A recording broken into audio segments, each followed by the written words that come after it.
Court case का update दो। पर आप अब कुछ नहीं हो रहा क्या? भाई एक बात सुनो, हर एक एक मिनट पे आके आपको वीडियो बना के नहीं बताया जाएगा। और ना ही मैं वो हूं कि मैं एडवोकेट्स के साथ मीटिंग करके उनको केस समझा रहा हूं तो एक रील यहां से रिकॉर्ड की और डाल दी, देखो ये मेहनत है। वो मुझे पता है कि सैटरडे संडे मैंने 12-12 घंटे 13-13 घंटे इसी चीज में लगाए हैं। तो हर बार मैं आके बताऊंगा नहीं, जंग छिड़ गई है।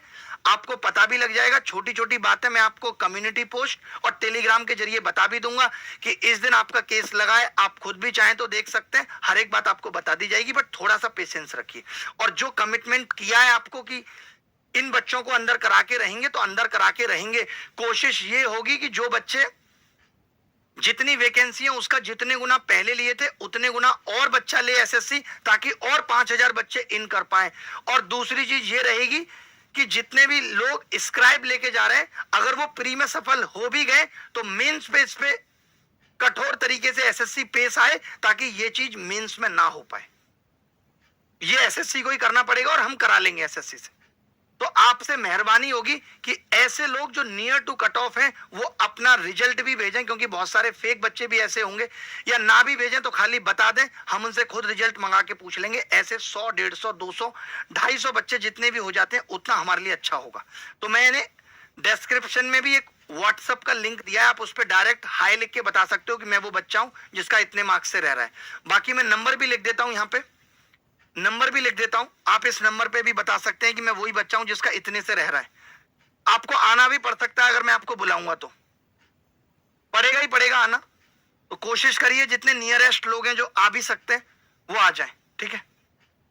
और केवल एक ही बार में भेज दें, मेरा नाम ये है और मेरा रोल नंबर ये और मैं इतने मार्क्स से रह रहा हूं अपने रिजल्ट के साथ, एक ही बार में, ताकि हम भी लिस्ट बना लें ऐसे लोगों की, ठीक है। सपोर्ट क्या है वो मैं यहाँ पे नहीं बता रहा हूँ, आपको मैसेज पे बता दिया जाएगा क्या सपोर्ट है, ठीक है। और टीचर्स से फिर से इतनी गुजारिश है कि अगर सच में ये लड़ाई लड़नी है तो हर चीज टॉप लेवल से करनी पड़ेगी। देखिए बहुत सारे बच्चे सिर्फ इसीलिए डरते हैं कोर्ट जाने से, दुर्गा जी मैं बता दूं, क्योंकि जब जब कोर्ट में केस गया है तब तक वो बहुत लंबा चला जाता है। लोगों का ये डर रहता है कि एग्जाम कितना लंबा हो जाएगा, क्या हो जाएगा।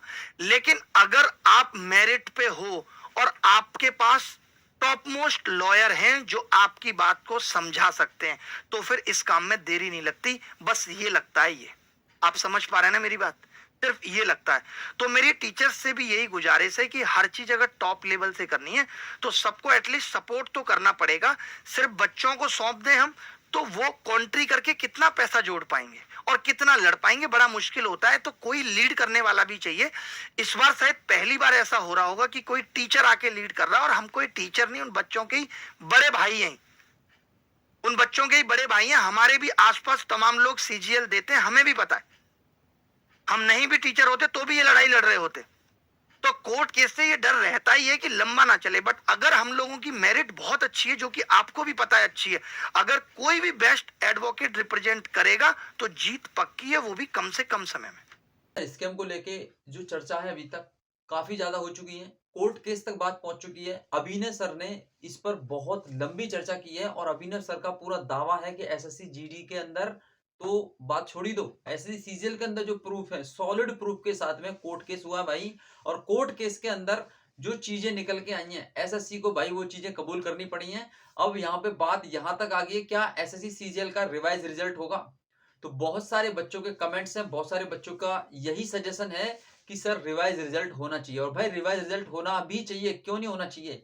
क्या कभी देखा आपने लगातार बच्चे सिलेक्शन ले रहे हैं, लगातार 50-60 बच्चों की स्ट्रेंथ है भाई, 84 नंबर, 85 नंबर, 86 नंबर, इस तरीके से लगातार कभी किसी एग्जाम को क्लियर करने के लिए आपने देखा है कि स्ट्रेंथ के साथ में बच्चे लगातार एक ही कमरे से 30-30 बच्चे सेलेक्ट हो गए हों? तो भाई देखो स्कैम हुआ है, बहुत भारी तादाद में स्कैम हुआ है।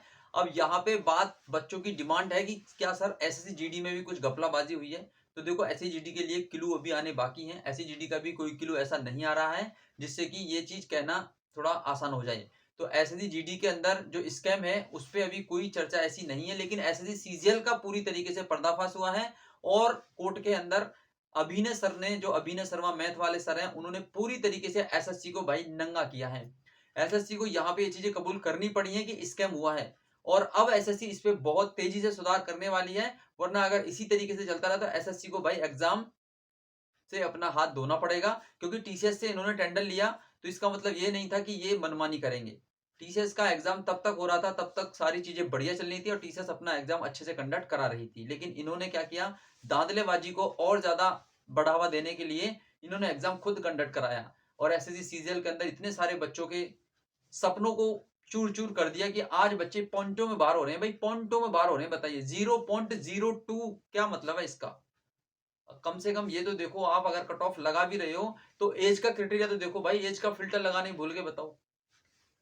जिस एज के लिए एलिजिबल ही नहीं है कैंडिडेट, उस एज के लिए आपको इतना तो देखना चाहिए कि जिस पोस्ट के लिए एलिजिबल नहीं है आप फिर भी उसमें क्वालिफाई कर रहे हो। तो बच्चा यहाँ पे खुद दावा ठोक रहा है, जो पलाश नाम से कैंडिडेट है उसने खुद दावा ठोका है कि मेरा जब उसमें एलिजिबल नहीं है तो भाई ऐसे कैसे मेरा इसमें सिलेक्शन हो सकता है। तो भाई धांधलीबाजी का पर्दाफाश बहुत तेजी से हो रहा है, आप बिल्कुल चिंता ना करो। कोर्ट केस तक बातें चल रही हैं, कोर्ट के अंदर भी पूरी तरीके से एसएससी को घसीटा जा रहा है। आपको चिंता करने की जरूरत नहीं है, बहुत जल्द आपके साथ न्याय होगा। अन्याय के खिलाफ सारी चीजें खड़ी हुई हैं, बिल्कुल अन्याय आपके साथ नहीं होगा। सारे टीचर्स एकजुट हो रहे हैं, बिल्कुल परेशान नहीं होना है, ठीक है। चलिए मिलते हैं नेक्स्ट सेशन में। Thank you, all the best, जय हिंद।